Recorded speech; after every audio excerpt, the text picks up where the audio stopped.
pasado.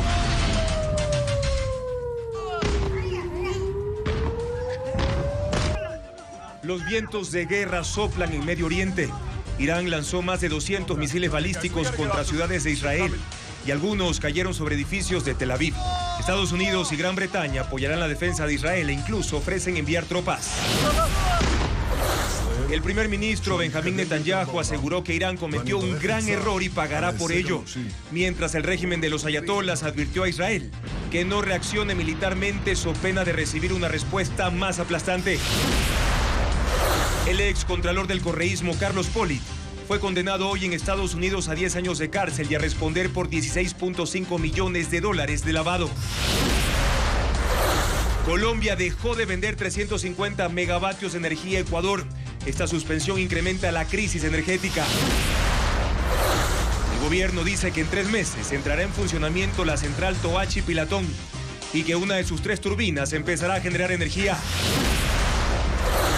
Las empresas celulares no han solucionado los problemas de energía en sus torres por los apagones, lo que provoca intermitencias en el servicio, y tampoco han previsto compensar a sus usuarios por esas fallas. Televistazo analiza qué tan viable es la propuesta de la Cámara de la Pequeña Industria de Pichincha de dividir en 2 al país para que unas regiones trabajen de lunes a jueves y las otras de jueves a domingo, según la empresa eléctrica de su zona. A 24 horas de que termine el plazo para la inscripción de candidaturas presidenciales, se han inscrito 12 binomios de los 16 anunciados. El ex juez Emerson Curipayo fue condenado a 2 años por haber concedido ilegalmente la libertad al ex vicepresidente Jorge Glass.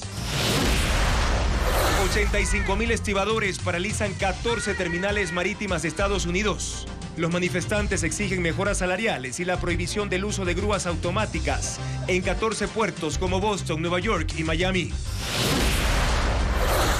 El ecuatoriano Piero Hincapié fue titular y protagonista en el triunfo del Bayer Leverkusen sobre Milan en la Champions League. Buenas noches, amigos. Octubre comienza con el recrudecimiento del conflicto en Medio Oriente tras un ataque con misiles por parte de Irán en territorio israelí. El primer ministro de Israel, Benjamín Netanyahu, ha señalado que Irán cometió un error y pagará por ello, mientras que Estados Unidos advierte que la agresión directa de Irán es una escalada significativa y que habrá consecuencias. Con esta noticia que mantiene en vilo al mundo, iniciamos Televistazo Estelar.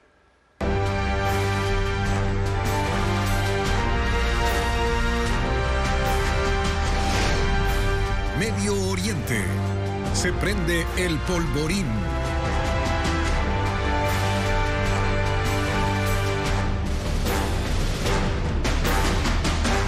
Israel enfrentó el mayor ataque aéreo de su historia. Al menos 200 misiles balísticos fueron lanzados contra su territorio desde Irán. La mayoría fueron interceptados por la defensa antiaérea, pero algunos pudieron impactar en tierra. Mirly González con las imágenes.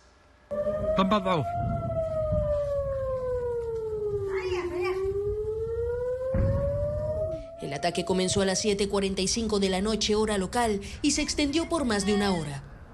Una lluvia de proyectiles iraníes recorrió más de 2.000 kilómetros hasta llegar a su objetivo, Israel.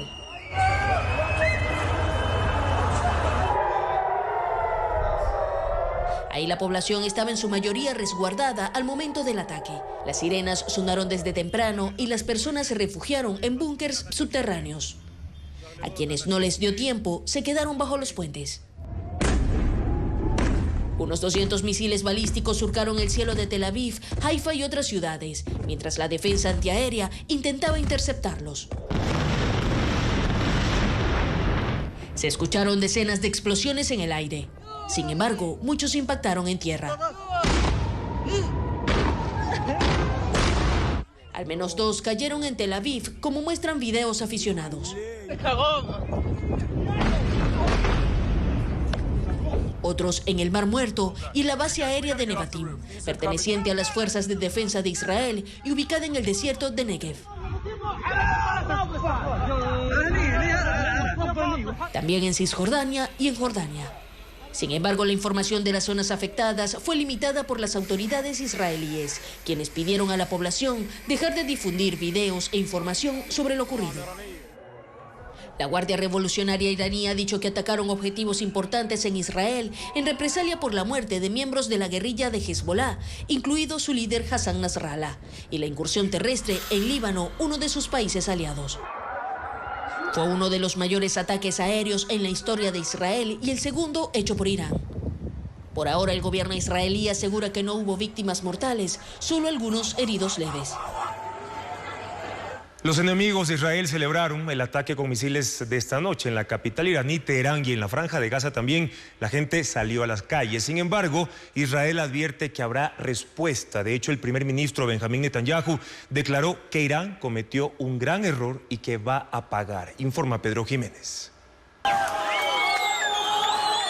Palestinos en la ciudad de Deir al-Balá, en la zona central de la Franja de Gaza, celebraban mientras veían cómo decenas de misiles volaban hacia Israel.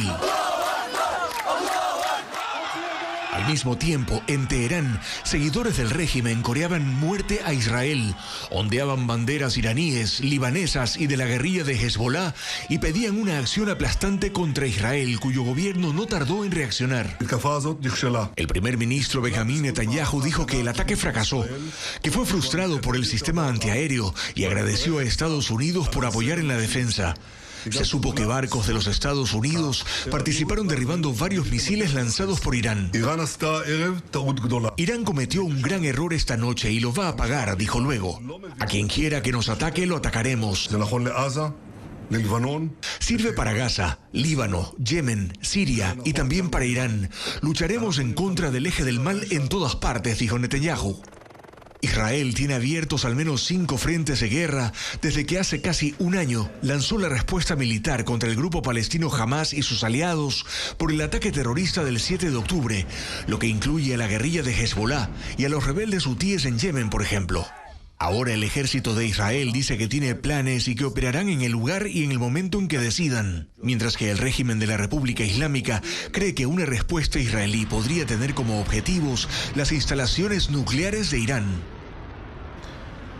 El excontralor de Ecuador, Carlos Polit, fue sentenciado a 10 años de prisión en los Estados Unidos. La Corte del Distrito Sur de la Florida ratificó que lavó 16.5 millones de dólares que recibió en sobornos. Luisa María Heredia con más de esta noticia.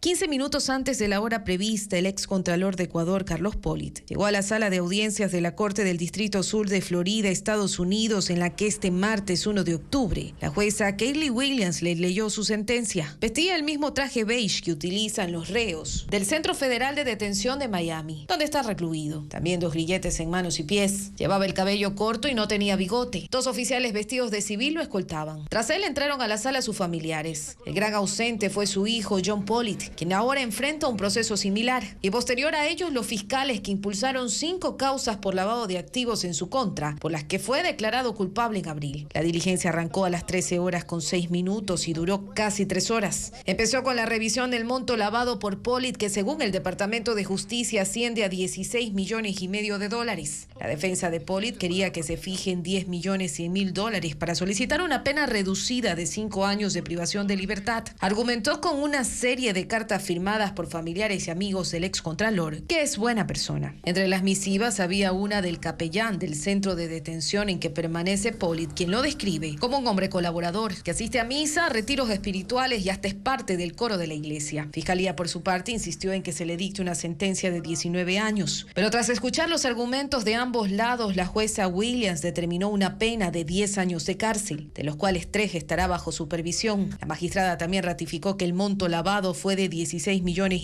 de dólares, por los cuales Polit tendrá que responder, probablemente con el embargo de bienes. La defensa del excontralor solicitó que cumpla la sentencia en una cárcel dentro de Miami, decisión que dependerá del ente gubernamental que administra las prisiones en Estados Unidos. Además, anunció que apelará la decisión con la intención de que se desarrolle un nuevo juicio con un nuevo jurado que analice otra vez todas las pruebas.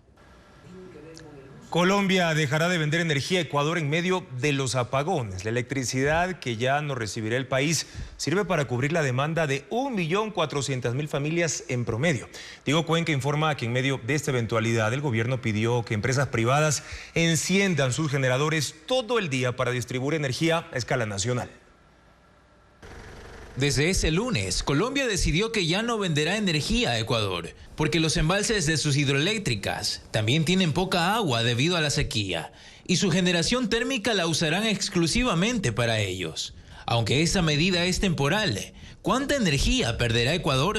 Según el Operador Nacional de Electricidad SENACE, cada mes produce un promedio de 2.640 gigavatios hora, y el 10% de esa energía proviene de Colombia. Es decir, que el país perderá alrededor de 264 gigavatios hora. Pero en potencia, esto significa que Ecuador dejará de recibir un promedio de 350 megavatios, que equivalen a 3 barcazas eléctricas y media, y sirve para abastecer a 1.400.000 familias que actualmente soportan hasta 10 horas al día sin luz. En medio de esa eventualidad, ese martes SENACE pidió que el sector privado encienda sus generadores todo el día a su máxima capacidad, y a las empresas que no puedan cumplirlo, solicitó hacerlo por 12 horas, desde las 6 de la mañana hasta las 6 de la tarde. Según la entidad, el aporte de la industria representa 300 megavatios. El gobierno y la empresa rusa contratista acordaron poner a funcionar la hidroeléctrica Toachi Pilatón antes de lo previsto, al menos con una turbina. Francisco Garcés acompañó a las autoridades en un recorrido por esa planta y tiene más información sobre el anuncio. La hidroeléctrica Toachi Pilatón está en la última etapa de construcción. Aunque debía entrar en funcionamiento en abril, según el contrato, el nuevo objetivo del gobierno es que esté funcionando a toda su capacidad de 250 megavatios en febrero. Así anunció el ministro de Energía, Antonio González, quien explicó que el gobierno llegó a un acuerdo con la empresa rusa Tiazmash para que la hidroeléctrica entregue parte de su energía desde diciembre. Ese acuerdo hace que el contratista entregue la primera de las 3 turbinas que ustedes ven acá de 68 megavatios en producción en diciembre, la segunda en enero y la tercera en febrero.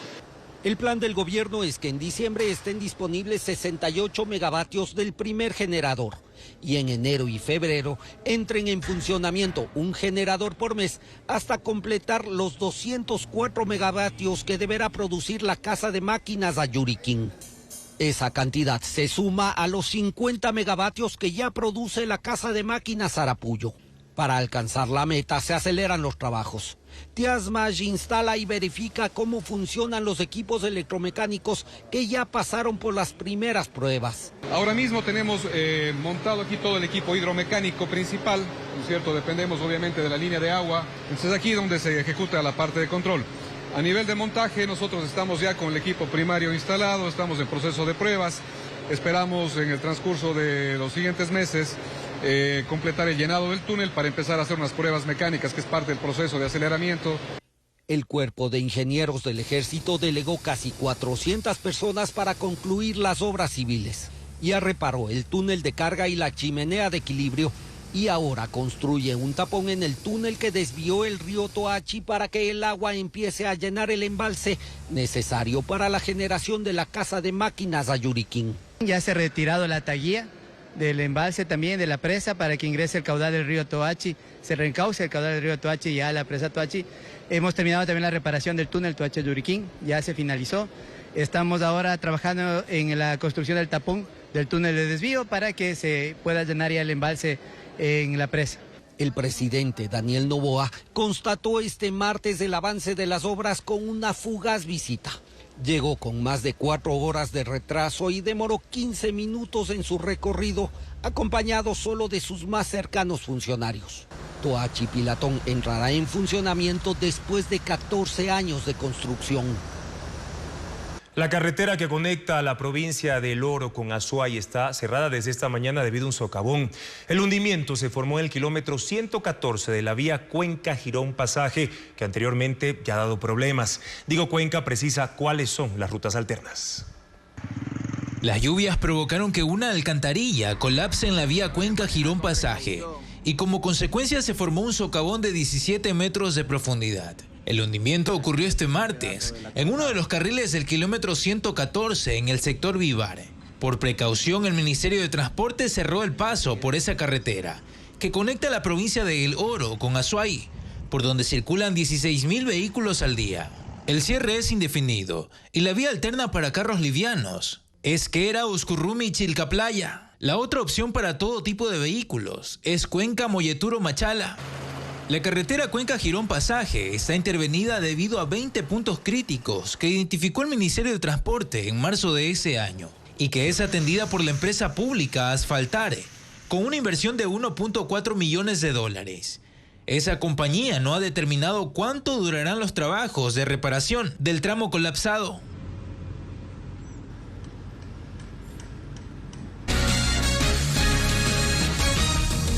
La Asamblea Nacional tramitó el veto del presidente a la ley de armas y entrará en vigencia. La norma autoriza la fabricación de armas en Ecuador de manera industrial.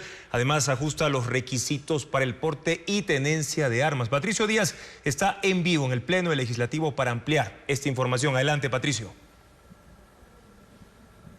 Así es, Juan Carlos. Hace poco la Asamblea precisamente dio luz verde para que esta norma vaya al registro oficial y entre en vigencia. Después de tramitar la objeción del presidente, 22 allanamientos se dieron acá, 22 aceptaciones, digamos, a las observaciones del presidente de la República y 7 ratificaciones en el texto original. Solo el correísmo se abstuvo.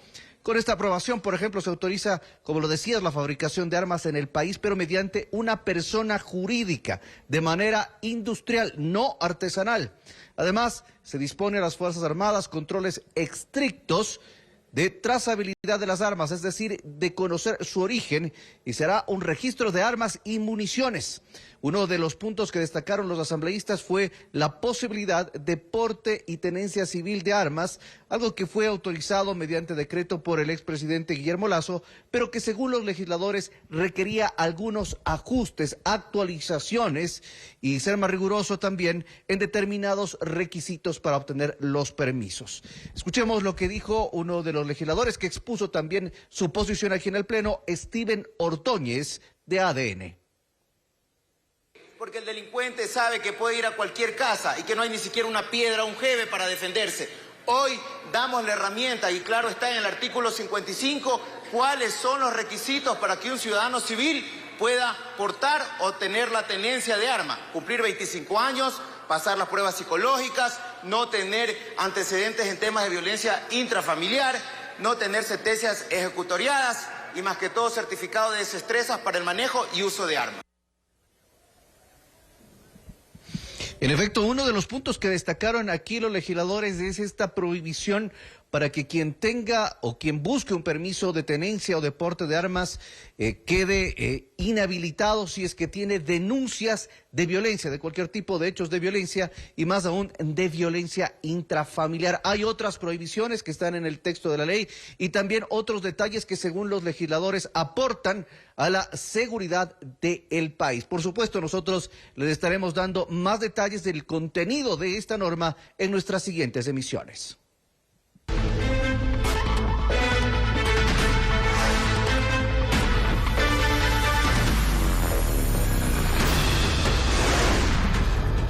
Sheinbaum, populista como AMLO.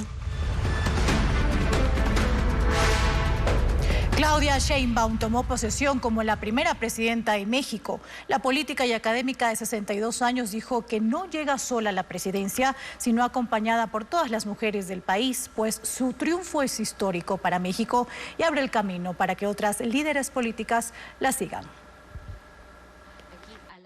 La toma de posesión de Claudia Sheinbaum estuvo cargada de simbolismos sobre el protagonismo que tendrán las mujeres en su gobierno.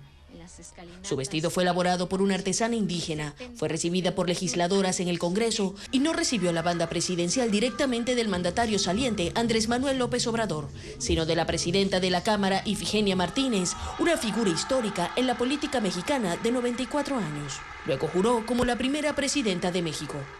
Y desempeñar leal y patrióticamente el cargo de presidenta de la República.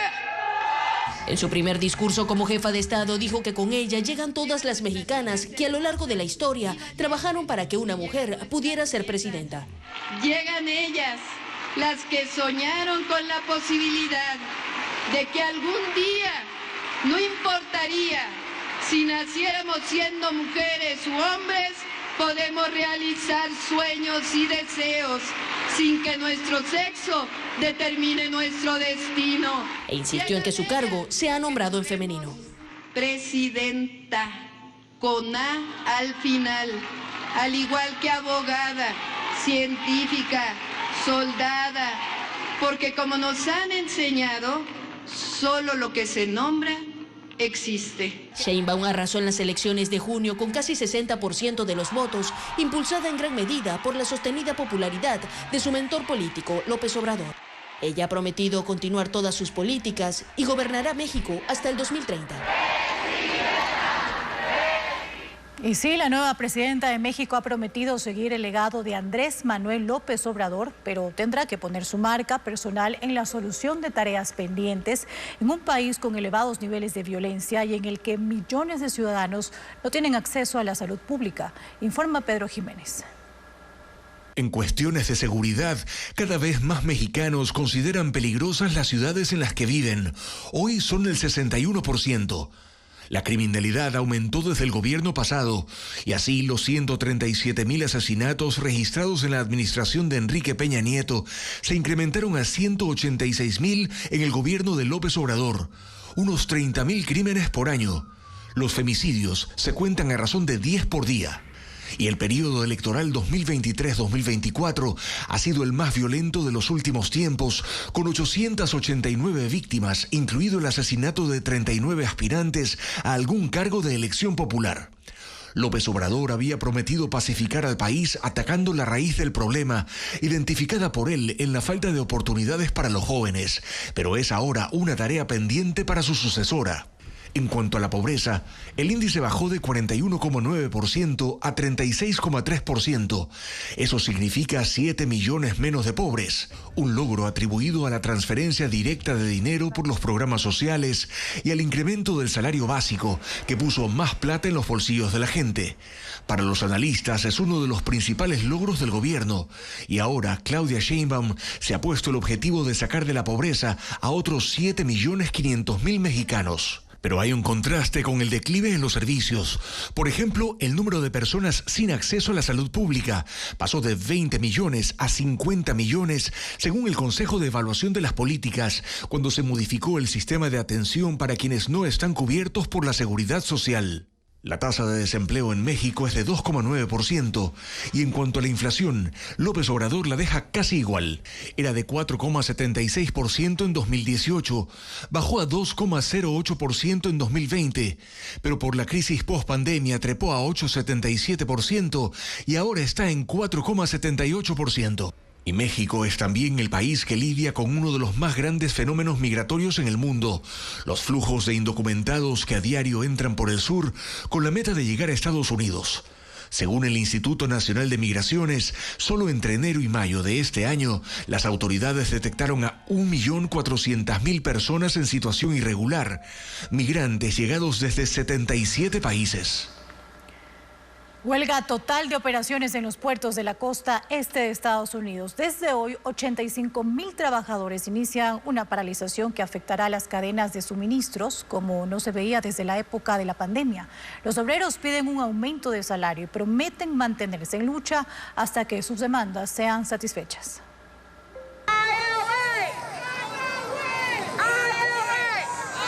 A partir de las 0 horas de hoy se han suspendido las actividades en decenas de puertos en el este de Estados Unidos y el Golfo de México. Los sindicatos de estibadores, una organización de 85.000 miembros, convocaron una huelga total para exigir a la Alianza Marítima mejoras salariales y la prohibición total del uso de grúas automáticas que aseguran podría costarles sus puestos de trabajo. Hay 14 puertos inactivos, desde Maine, Boston, Nueva York y Miami hasta el sur de Texas. La huelga paraliza casi la mitad del transporte marítimo de Estados Unidos, afectando la transferencia de mercaderías, incluidas frutas, electrodomésticos, juguetes, pinos para las decoraciones navideñas. La huelga representa una pérdida de $4.500 millones diarios para la economía estadounidense. Our members have done the homework. Johnny Dixon, dirigente sindicalista, asegura que están dispuestos a esperar el tiempo que sea necesario hasta conseguir contratos justos. Alegan que las empresas transportistas elevaron las tarifas de los fletes por la pandemia y 4 años después de la emergencia no hay mejoras en los beneficios de los trabajadores, mientras que la Alianza Marítima denuncia que los sindicatos se niegan a negociar. Muchas empresas tomaron medidas preventivas, hicieron pedidos con anticipación y redirigieron las mercancías para recibirlas en la costa oeste y luego trasladarlas por trenes. Rutas más largas y costosas que eventualmente afectarán el bolsillo de los consumidores en todo el país. Durante una ceremonia especial de la Organización del Atlántico Norte, el neerlandés Mark Rutte, de 57 años, se convirtió hoy en el nuevo secretario general de la OTAN en reemplazo del noruego Jens Stoltenberg. Rutte hizo un llamado para que concluyan las hostilidades en Líbano, donde Israel ha iniciado una incursión terrestre. Y sobre la guerra en Ucrania, dijo que es necesario aumentar el apoyo para acercar cada vez más a ese país a la OTAN, porque no puede haber una seguridad duradera en Europa sin una Ucrania fuerte e independiente. 37 editoriales y más de 20 actividades conforman la Feria Internacional del Libro de la Pontificia Universidad Católica del Ecuador en Quito. Este evento literario se inauguró hoy y cuenta con la participación de 36 invitados, entre autores y filósofos también. Estefanía Arias precisa que el tema de este año reflexiona sobre la inteligencia artificial. Textos, conocimiento y mucha lectura. La Feria Internacional del Libro de la Pontificia Universidad Católica del Ecuador, PUCE, abrió sus puertas este martes 1 de octubre en el Centro Cultural de la institución en Quito. 37 editoriales participan en esta edición 55, en la que se han organizado más de 20 actividades entre conversatorios, talleres y presentaciones de libros. Este año el tema central es filosofía en tiempos de inteligencia artificial. La idea un poco es mover el mercado editorial de la ciudad y del país en realidad, porque tenemos algunas librerías de otras provincias, y también al mismo tiempo crear un espacio de reflexión sobre la inteligencia artificial. Uno de los 36 invitados es el filósofo argentino Ricardo Ibarlucía, que participará en 2 conferencias el jueves 3 y viernes 4 a las 11 de la mañana. En esos eventos lo acompañarán los autores ecuatorianos Iván Carvajal y César Eduardo Carrión, mientras que el miércoles 2 se realizará el conversatorio César Vallejo, testigo del sentido poético del mundo, con la participación de Susana Cordero, la primera mujer al frente de la Academia Ecuatoriana de la Lengua. La feria también incluye espacios prácticos de creación literaria y juegos que buscan atraer a jóvenes y niños. Trayendo nuestra propuesta de la creación de historietas hechas en el Ecuador, de todos los géneros, con todos los estilos, para todas las edades. Realizamos las citas a ciegas, que es algo súper interesante porque por $1 metes la mano en una caja y sacas un libro al azar. También tenemos algunos sorteos que están pensados justo para motivar al lector, ¿no? $250 diarios en libros por recorrer la feria. Una agenda académica y cultural gratuita que culminará el viernes 4 a las 18 horas con un show de música y baile de la banda quiteña Los Cumbacheros. ¿Cuáles son las alertas meteorológicas para este miércoles 2 de octubre? En el caso de la región Sierra se espera una temperatura máxima de 21 grados centígrados y una mínima de 3 grados, además de una radiación ultravioleta entre 5 y 8, es decir, entre moderado y muy alto, mientras en la región costa se pronostica una temperatura máxima de 30 grados y una mínima de 19 grados, además de una radiación UV, lo que significa entre 5 y 10. Estamos hablando de un nivel también moderado y un poco alto. Ahora, el Instituto de Meteorología, el INAMI, pronostica precipitaciones en las provincias de la Sierra Norte y la Amazonía hasta mediados de octubre. Es momento de una nueva pausa aquí en Televistazo Estelar. Nuevos detalles en el caso del hombre cuyo matrimonio se celebró cuando él estaba clínicamente muerto. Su familia dice que fue un acto de buena fe y un intento de cumplir una última voluntad. El refrán popular dice que toda historia tiene 3 caras, la de un lado, la del otro y la verdad. En este caso, la verdad es una. Un hombre que recibió un balazo en la cabeza se casó mientras estaba en UCI. La versión de los médicos es que era imposible que pudiera casarse porque estaba con muerte cerebral. Pocas palabras, como diría coloquialmente, es un vegetal. Y en ese estado, dicen los médicos, no había manera de que él hubiera dicho, sí, me quiero casar. No tenía la potestad del habla, entonces ni la voluntad. Así que es evidente la versión que falta, la de la mujer que se casó con él. 1000 comentarios que se hacen en las redes sociales que son mentiras. Ella tenía una relación con el hombre que murió. Vivían juntos, tenían una hija y otra que viene en camino. Ella muestra fotos con él y hasta los aros que habían comprado para casarse. Dice que el matrimonio iba a ser en octubre, pero el 24 de agosto recibió una llamada en la que le decían que él había sido herido. Era guardia de seguridad y los ladrones le dispararon para asaltar el lugar donde trabajaba. Y aquí viene la parte polémica. Ella asegura que él estaba consciente en el hospital. Porque él comenzó a llorar. Le dije, Mía te está esperando. Y procedió a llorar. Dice que junto a la familia de él decidieron cumplir su última voluntad. Fueron al registro civil, buscaron una delegada, avisaron en UCI que iban a casarse, eso dice. Y el matrimonio se celebró. Comentario que hacían en redes sociales diciendo que fue por algún tipo de herencia, por cobrar Montepío. Mis niños ni siquiera van a recibir una pensión. Un chico de 20 años no tiene un tipo de herencia por el cual yo me estoy peleando ahorita. Pero volviendo al momento exacto del matrimonio, ella acepta que él no podía hablar. Porque yo le pregunté también a él, ¿tú estás de acuerdo a lo que estamos haciendo? Y él movía sus manos. Y eso fue suficiente para la delegada del registro civil que los declaró casados. Ella, la delegada del registro, no acudió al encuentro con Ecuavisa, pero su abogado sí. Aquí ha existido el ánimo, el consentimiento de la viuda y de la persona que estaba con su salud un poco crítica. Estaba con muerte encefálica, doctor. Pero el documento nos decía antes, incluso la misma viuda lo ha indicado, no habló, de que no hablaba, pero él sí movía sus manos y escuchaba lo que le estaban diciendo. El joven al que casaron hoy está ya sepultado y hay una investigación abierta en fiscalía. Por ahora el matrimonio sigue inscrito en el registro civil. A un día de cumplirse el plazo para la inscripción de candidaturas, 12 de los 16 binomios presidenciales anunciados se han inscrito. 2 más presentaron sus documentos esta mañana. Patricio Díaz actualiza el panorama electoral. Las inscripciones de candidaturas entran a su fase final. A 24 horas de que concluya el plazo, 12 de los 16 binomios anunciados cumplieron con su inscripción. Uno de ellos lo hizo la mañana de este martes. El binomio del Movimiento Amigo. Juan Iván Cueva y Cristina Reyes firmaron ante el CNE el documento de su inscripción. Cueva, candidato presidencial, reconoce que es el postulante menos conocido, pero dice que es el más innovador. Anunció su primera decisión. Se llega a la presidencia. Vamos a destinar $900 millones. $900 millones para crear 5 granjas solares que nos va a permitir eliminar de una vez el déficit energético. Antes llegó Víctor Arauz, candidato presidencial del Partido Pueblo, Igualdad y Democracia. Arribó al CNE acompañado de su candidata a la vicepresidencia, Cristina Carrera.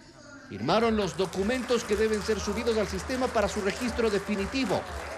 Arauz resaltó su experiencia como ex general de la policía. Soy el único que conoce de seguridad.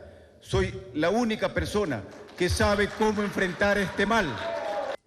El lunes construye y confirmó la inscripción de su binomio en un acto de presentación de su plan de gobierno.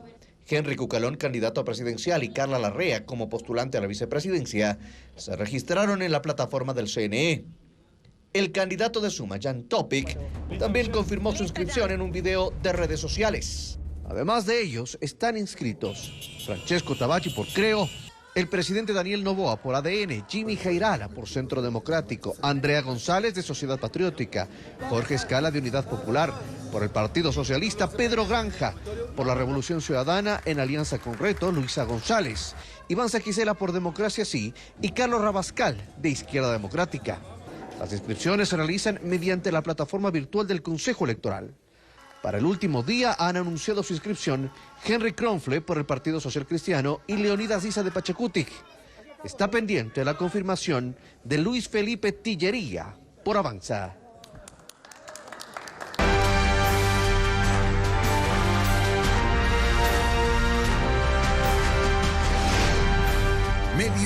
instante se prende el polvorín.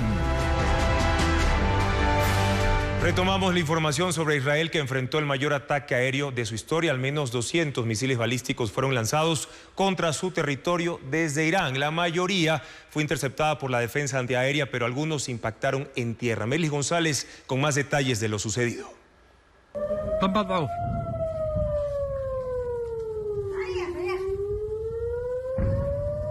El ataque comenzó a las 7:45 de la noche, hora local, y se extendió por más de una hora. Una lluvia de proyectiles iraníes recorrió más de 2.000 kilómetros hasta llegar a su objetivo, Israel.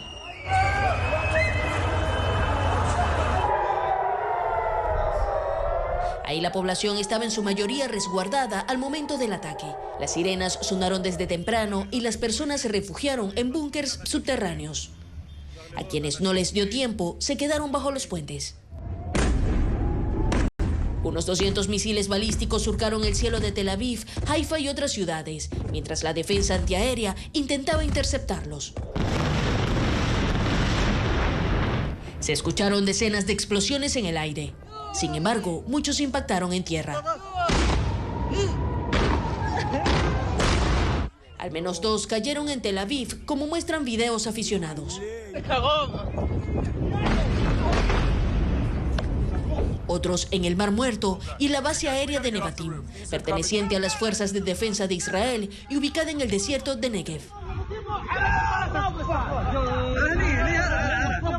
También en Cisjordania y en Jordania. Sin embargo, la información de las zonas afectadas fue limitada por las autoridades israelíes, quienes pidieron a la población dejar de difundir videos e información sobre lo ocurrido.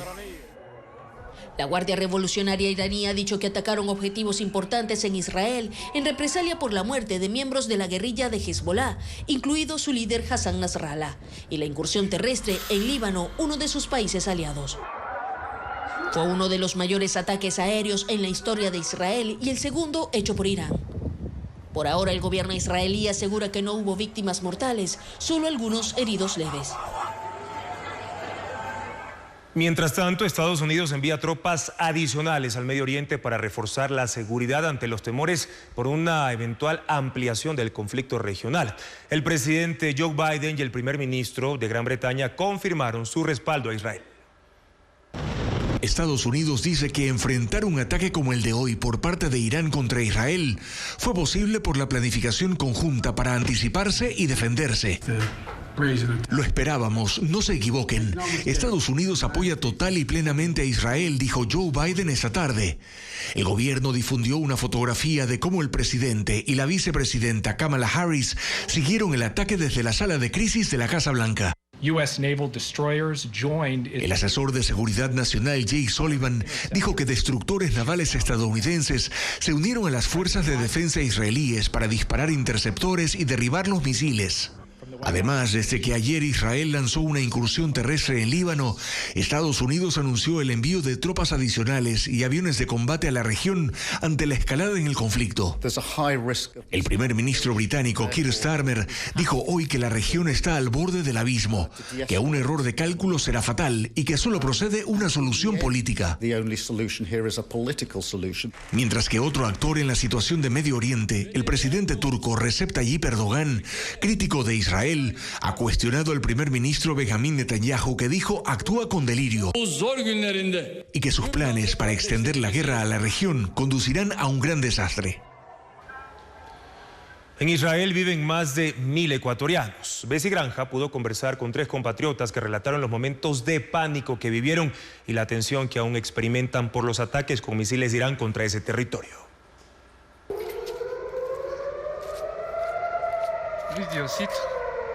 Es el momento en el cual Verónica Espín junto a su novio captan con su teléfono celular cómo llegan los misiles en el cielo de Tel Aviv, en Israel.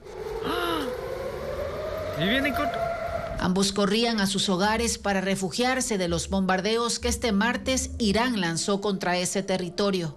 Alerta máxima, lo que jamás había sonado. Televistazo se comunicó con la ecuatoriana, quien migró hace 8 años. Ella señala que es la primera vez durante su permanencia en Israel que sintió terror por una ofensiva. He vivido muchas guerras que ya han pasado en Israel, pero no como esta. fue un pánico total. Yo no dejaba de llorar, pensaba en mi familia. Todo el mundo corrió a meterse en los locales que estaban todavía abiertos, en los supermercados, en los lugares donde venden ropa. O sea, no sabían más claro dónde meterse. Y empezaron a sonar las alarmas, no sabía dónde huir. Estaba justo abajo de una parada de buses y me escondí. Ese miedo también embargó a Carla Gaona, otra migrante de Ecuador y periodista que habló con este noticiero y vive en la localidad de Ra'anana. Yo decía, ¿a qué hora va a parar esto? Eran como 10 detonaciones al mismo tiempo y en realidad esta vez por primera vez me asusté. Te digo, ves, si tengo 1 año y medio en este país y hoy por primera vez sentí pánico, sentí terror, tal es así que llamé a mi familia. Dije, tal vez es la última vez que la vea porque no encontraba salida, no encontraba refugio, veía los misiles encima de mí. En Israel viven más de 1.000 ecuatorianos. Carla cuenta que unos 200 están en un grupo de WhatsApp donde se reportaron a salvo y listos para huir hacia un lugar seguro. Es que estamos en un estado de alerta máximo. Todos tenemos en nuestro celular una aplicación. Suena a donde va a caer el misil. Entonces, por ejemplo, si dice para Tel Aviv Merkaz, que es donde yo vivo, en el centro de Tel Aviv, esto tiene 1 minuto. Entonces tenemos 1 minuto para ir al refugio. Eran la 1 de la mañana, hora de Israel, cuando las 3 ecuatorianas hablaron con Televistazo. Están en alerta y muy nerviosas porque no tienen idea cómo terminará este conflicto.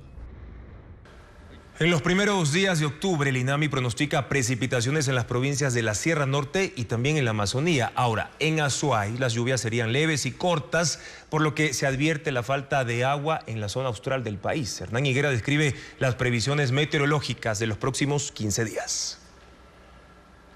El clima continuará inestable, aunque el INAMI asegura que lloverá moderadamente durante la primera semana de octubre. Lloverá en Carchi, Imbabura, Pichincha, Cotopaxi, Tungurahua, Chimborazo, Bolívar y Los Ríos. Hacia el occidente, las mayores precipitaciones estarán en el límite entre Santo Domingo de los Áchilas y Esmeraldas. En el oriente, el INAMI pronostica que lloverá intensamente en Sucumbíos, también en Napo y Pastaza, sobre todo los días 5 y 6 de octubre. En provincias como Cañar y Azuay, donde está el complejo Pautemazar, habrá leves lloviznas. Lo que nosotros tenemos previsto es que los eventos de precipitación todavía se pueden presentar en las zonas de la cordillera, especialmente la cordillera oriental, aunque estos con una intensidad más baja, con una duración también y en una escala pues más pequeña en relación a los últimos eventos de precipitación registrados.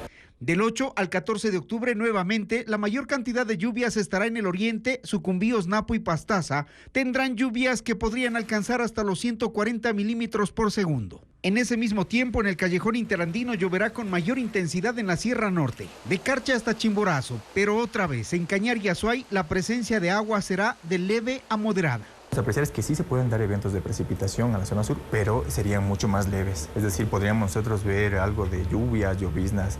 Es menos probable que se llegue a dar eventos de convección con tormenta, como duraron tanto este fin de semana, así ya es menos probable que se lleguen a dar hasta esta fecha. El 15 de octubre en adelante las condiciones del clima variarán y el INAMI prevé que el país sentirá 10 días de calor extendido.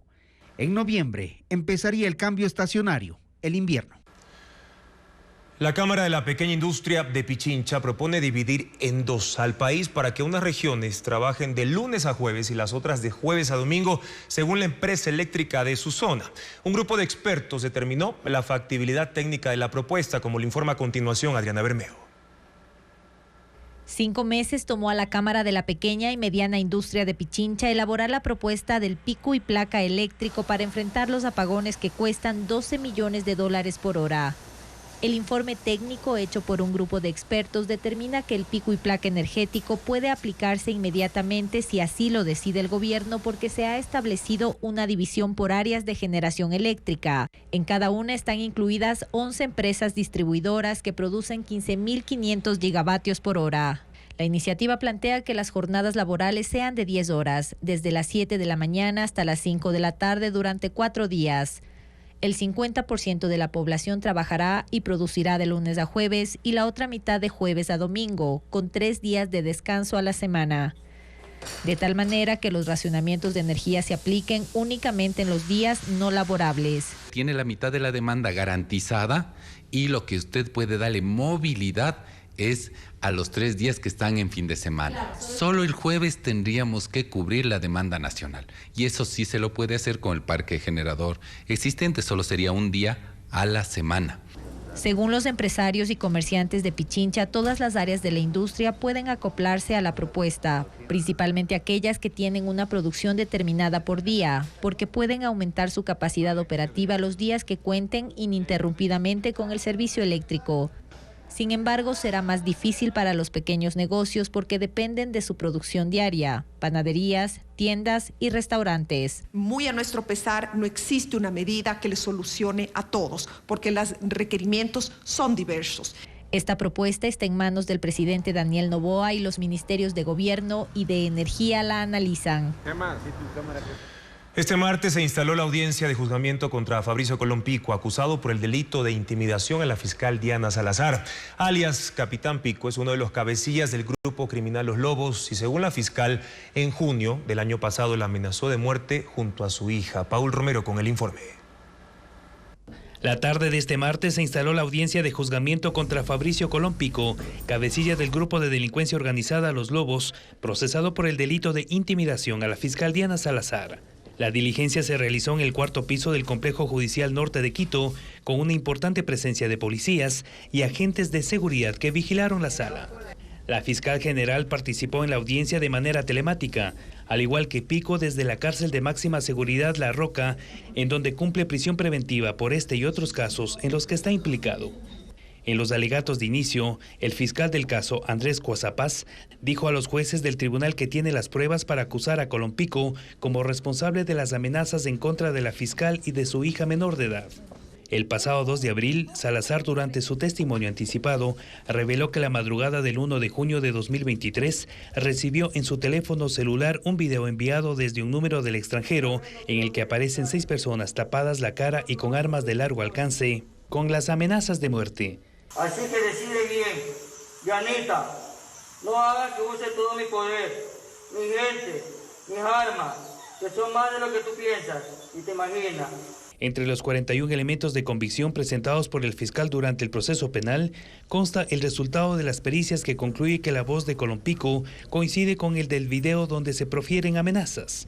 Así es, esa es la prueba madre que ha presentado. Sin embargo, del audio reproducido dentro de la presente audiencia, se puede evidenciar claramente que no corresponde a la voz de mi cliente. En enero de este año, durante una audiencia del caso Metástasis, Salazar denunció directamente a este integrante de Los Lobos de tener planes para atentar contra su vida.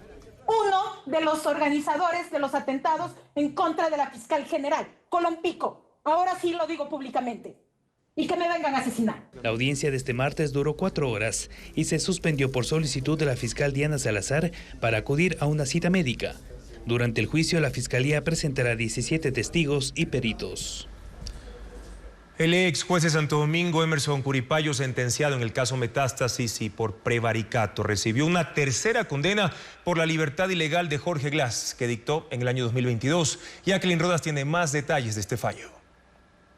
El ex juez Emerson Curipayo, sentenciado a 40 meses de prisión por delincuencia organizada en el caso Metástasis, recibió otra condena. El presidente de la Corte Provincial de Santo Domingo lo declaró culpable de prevaricato y le impuso una pena de 2 años de cárcel porque en 2022 concedió una medida cautelar ilegal a Jorge Glass y ordenó su libertad, pese a que se trataba de un preso con 2 sentencias en firme. La Corte Constitucional observó la conducta de Curipayo y dispuso a la Fiscalía que abra una investigación penal, que hoy termina en condena. Emerson Curipayo recibió una pena reducida porque aceptó que cometió el delito y tiene una tercera sentencia de 30 meses de prisión, también por prevaricato, porque liberó a 6 presos con un habeas corpus ilegal. Ahora enfrenta una 4ª indagación por asociación ilícita junto con el expresidente del Consejo de la Judicatura, Wilman Terán, quien según la confesión de uno de sus colaboradores, redactó y entregó a Curipayo la sentencia para liberar a Glass. En el caso Metástasis, el ex juez Curipayo otorgó al menos 14 boletas de excarcelación ilegales a presos peligrosos, entre ellos alias Cuyuyuy y alias Madrid, gatilleros que trabajaban para el narcotraficante Leandro Norero. El servicio de telefonía móvil sigue deficiente durante los apagones. Por lo pronto no está previsto mejorar el plan de contingencia ni dar compensaciones a los usuarios por la calidad del servicio. Adriana Bermeo con el informe. Las quejas de los usuarios de telefonía celular por intermitencia en el servicio no cesan, se incrementan con cada apagón. Preocupa que ninguna empresa proveedora u organismo de control se hace responsable del problema, ni lo soluciona. El Ministerio de Telecomunicaciones, en una publicación del 17 de septiembre, dijo que implementan acciones para preservar la continuidad de los servicios frente a la suspensión del servicio eléctrico. Televistazo preguntó al Mintel sobre esas acciones y el seguimiento que dan a los planes de contingencia de las telefónicas. En su respuesta dijeron haber enviado el requerimiento a la división pertinente. Aún no han respondido. En realidad, la justificación de las empresas de telefonía es logística. Sus antenas de red celular cuentan con bancos de batería que entran en funcionamiento cuando no hay electricidad. Su carga dura entre 2 y 3 horas, un lapso inferior a los cortes de luz, y no han previsto mejorar ese plan de contingencia. Nosotros no podemos ser responsables ni generar obligaciones adicionales sobre servicios que no nos competen a nosotros. En este caso, la parte de la generación eléctrica. Y de hecho, el despliegue que las operadoras han realizado frente a fuentes de energía alterna están pensados en estos eventos muy puntuales, que no son recurrentes y que no están pensados para suplir un elemento necesario o un servicio necesario que el Estado tiene que proveer. Tampoco han pensado en una compensación para los usuarios. El valor de la factura mensual es el mismo, a pesar de que el servicio ni es completo ni es óptimo. Cuando está en control de las operadoras, es ahí donde se producen los procesos de compensación hacia los usuarios. En este caso, lamentablemente, nosotros como operadoras también estamos sufriendo básicamente las consecuencias de esta falta de provisión del servicio. La conclusión que la Asociación de Empresas de Telefonía Móvil dio a Televistazo se repite. Mientras duren los apagones, las intermitencias en el servicio se mantendrán. Las deficiencias en el sistema de telecomunicaciones y servicio de Internet generan también problemas colaterales. Entidades del sistema financiero ya registran tardanza de conexión con sus clientes, quienes no pueden realizar transacciones ni verificar sus pagos. Hernán Higuera informa que la Asociación de Bancos del Ecuador reconoce este problema. Los problemas de intermitencia de las comunicaciones y la deficiente conexión digital está afectando a las transacciones financieras que se hacen por medio de aplicaciones de las entidades bancarias. Hay clientes que no pueden efectuar pagos de servicios, tarjetas o deudas, o que pudiéndolo hacer no se refleja en sus cuentas. Son efectos que la Asociación de Bancos atribuye a la crisis energética que, como está, rebasa a veces sus propios planes de contingencia. Estos procesos de desconexión y falta de cobertura impactan no solamente a los servicios financieros, sino a la generalidad de los servicios dentro del país, y ello hace que los planes de continuidad y contingencia que tienen la totalidad de los bancos también se vean impactados en la medida en que estos cortes ya superan lo que técnicamente se espera dentro de un plan de continuidad y contingencia. El 54% de las transacciones financieras en Ecuador se hacen por canales electrónicos y las fallas en el servicio de Internet se reflejan en la tardanza de conexión entre el cliente y el banco. Entendemos la preocupación viva que un cliente puede tener cuando se hace una transacción y queda la incertidumbre de si es que se efectuó o no se efectuó esta transacción. De ahí que se recomienda realizar transacciones financieras desde sitios seguros, con equipos que den certeza. Según la Asociación de Bancos, están pidiendo a los proveedores de Internet salvaguardar el servicio para garantizar la funcionalidad del sistema financiero. La banca tiene planes de continuidad y de gestión de los servicios que permiten garantizar estos durante los apagones inclusive o 24/7. El tema operativo es para los bancos el más afectado. Aún así, no han previsto medidas para mitigar los cobros de interés a clientes que por la actual situación se están atrasando en sus pagos. De los 20 sectores productivos que mide el Banco Central del Ecuador, 15 registraron decrecimiento en sus actividades durante el segundo trimestre de este año. Son los efectos de la contracción económica que acompaña al país y que promete intensificarse con la crisis energética y la incertidumbre electoral. Que la cifra era claramente esperada, que no debe sorprender a nadie, es lo que señalan los analistas. La misma causa que provocó que el primer trimestre haya un crecimiento del Producto Interno Bruto del 1.2% es la que incide en su decrecimiento de 2.2% en el segundo. Esa causa, esa razón, fue el incremento del impuesto al valor agregado que, si bien levantó la actividad económica del primer trimestre, implicó un adelanto de compras que ya no se volvieron a hacer. Y ahora se nota. Esa contracción de la economía no es un asunto de números y porcentajes, es una realidad que se vive a diario en los sectores productivos. El Banco Central señala en su presentación de resultados que solo 5 de los 20 sectores industriales del país crecieron.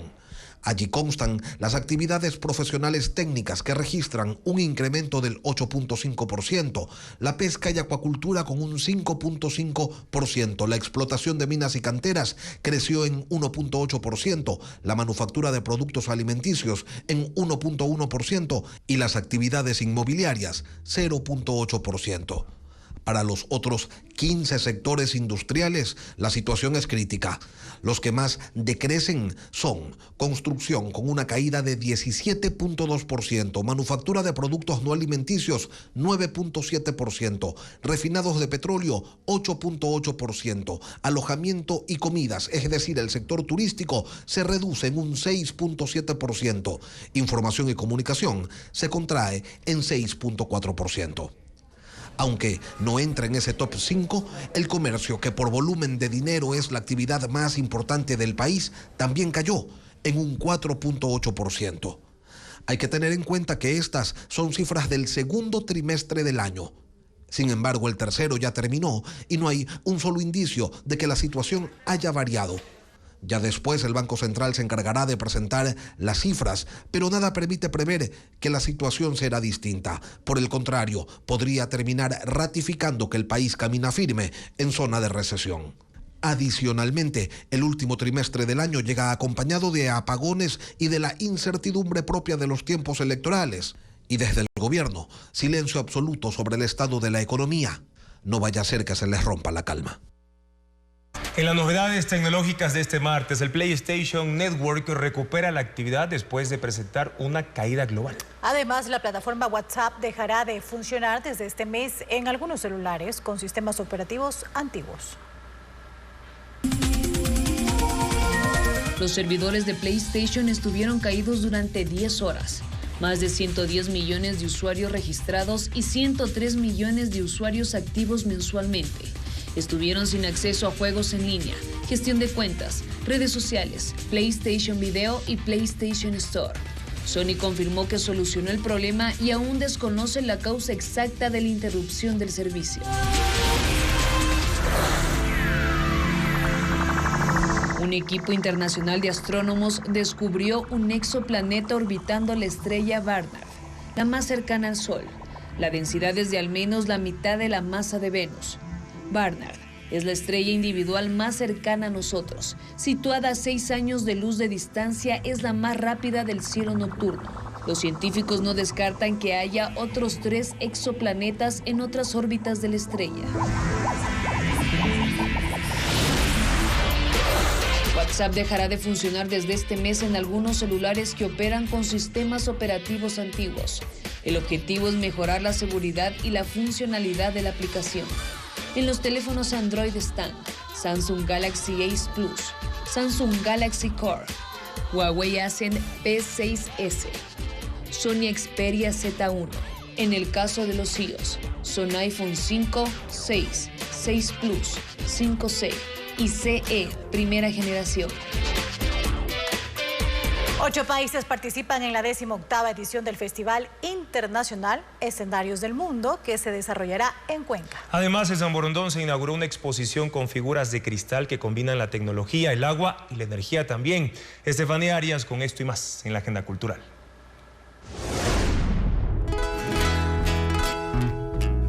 El trío colonial alista un concierto en homenaje al Día del Pasillo, que se conmemora cada 1 de octubre.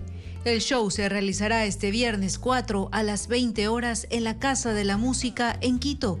Y como artista invitado a esta velada estará el cantante cuencano César Morales.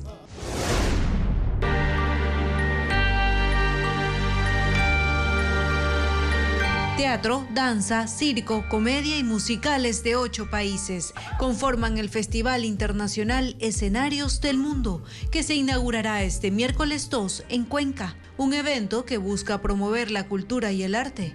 Pink Unicorns de España será la obra que abrirá la agenda de esta 18ª edición, una historia que trata sobre el encuentro entre padres e hijos y el choque generacional.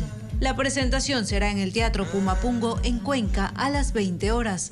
Asimismo, la cartelera está disponible en las redes sociales del festival, que culminará el 13 de octubre.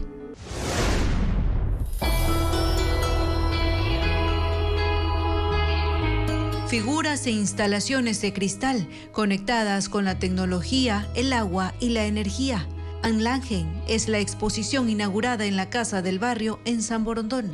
Obras creadas por la artista guayaquileña Día Muñoz, quien explica que el nombre significa potencial de una célula. La muestra fue curada por Pili Estrada y estará abierta hasta el 15 de noviembre, de martes a sábado, de 5 de la tarde a 8 de la noche. La actriz y activista Angelina Jolie asistió a la alfombra roja de su nueva película en Nueva York, acompañada de sus hijos. Además, Alejandro Lerner y Los Ángeles Azules presentan una versión en cumbia del tema Volver a Empezar. Ana María Palacios con estas y más novedades del espectáculo. Angelina Jolie presenta su nueva película María en Nueva York, acompañada de sus 3 hijos mayores, que se convirtieron en el centro de atención. Feliz y emocionada posó con Sahara de 19, Pax de 20 años y Maddox de 23 en la sala de conciertos Alice Tully Hall del Lincoln Center. Su filme se estrenará el 11 de diciembre y en él encarna a la cantante de ópera griega María Callas. Johnny Depp sorprende a los niños del hospital de Donosti en España, vestido de Jack Sparrow, su icónico personaje de Piratas del Caribe. Recorrió las áreas de pediatría y oncología del centro bromeando con los niños, sus familiares y con el personal médico. El actor de 61 años ha repetido este gesto en hospitales de Vancouver, Londres y París.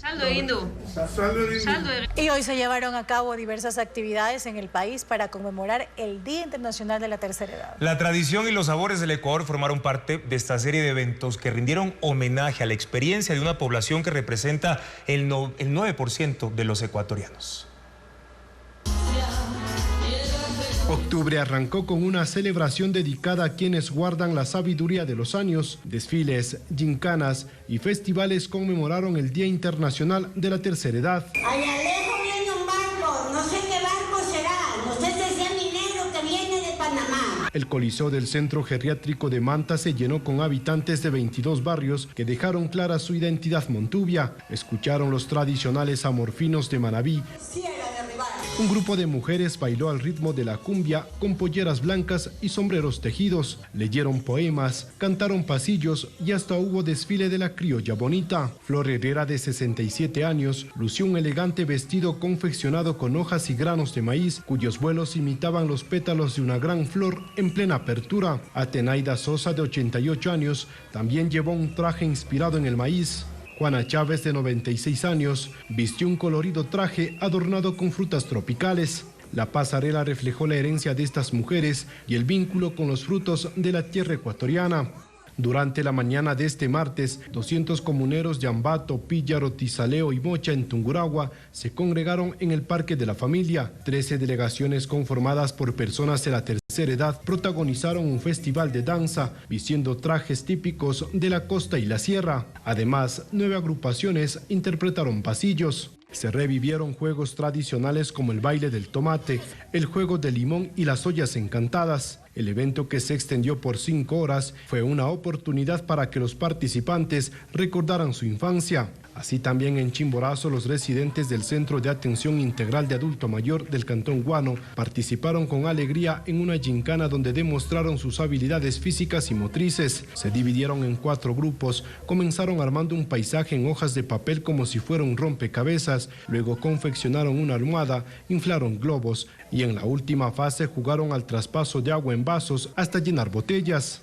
Con este tipo de actividades lúdicas, activas, recreativas, donde vamos igual impulsando y fomentando sus habilidades y destrezas que justamente compaten con los lineamientos de nuestra normativa técnica para el bienestar y desarrollo de ellos. Mientras tanto, otro grupo formó barras para alentar a sus compañeros. Ya nosotros que estamos solos, acá es lo que decimos, con qué tranquilidad.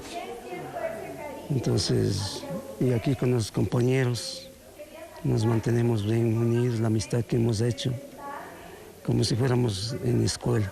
Según el INEC, en Ecuador hay 1,5 millones de personas de la tercera edad, lo que representa el 9% de la población. Estas actividades buscan celebrar su experiencia y alegría. Y ahora tenemos una toma en vivo desde Tel Aviv, cortesía de la agencia de noticias Reuters, donde son ahora las 4 de la madrugada con 29 minutos. Allí se vive una relativa calma luego del ataque con casi 200 misiles balísticos por parte de Irán en territorio israelí, que fueron interceptados en su mayoría por el domo de hierro, también conocido como escudo antimisiles de ese país. Bueno, y por esto miles de personas quienes se mantienen en alerta tuvieron que buscar refugio antiaéreo en búnkers. La Guardia Revolucionaria de Irán se adjudicó los ataques, precisando que constituye una respuesta a la muerte del líder de Hezbollah, Hassan Nasrallah, esto la semana pasada, y la incursión en el sur de Líbano del ejército israelí. Ahora, Israel advierte que habrá respuesta. El primer ministro Benjamín Netanyahu declaró que Irán cometió un gran error y que va a pagar.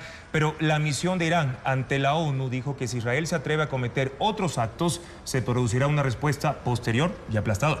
Pero también Estados Unidos se pronunció mediante el asesor de Seguridad Nacional de la Casa Blanca, Jake Sullivan, quien precisó: estamos orgullosos de las acciones que hemos tomado junto con Israel para proteger y defender a Israel.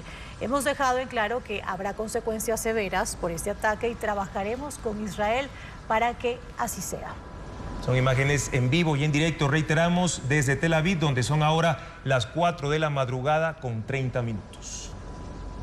Es una noticia en desarrollo y vamos a estar muy pendientes. Con esta información finalizamos esta emisión informativa. Mañana en contacto directo estarán Miguel Ángel González, presidente de la Cámara de Comercio de Guayaquil, para analizar la crisis energética y el pedido del gobierno para que el sector privado genere más energía. Además,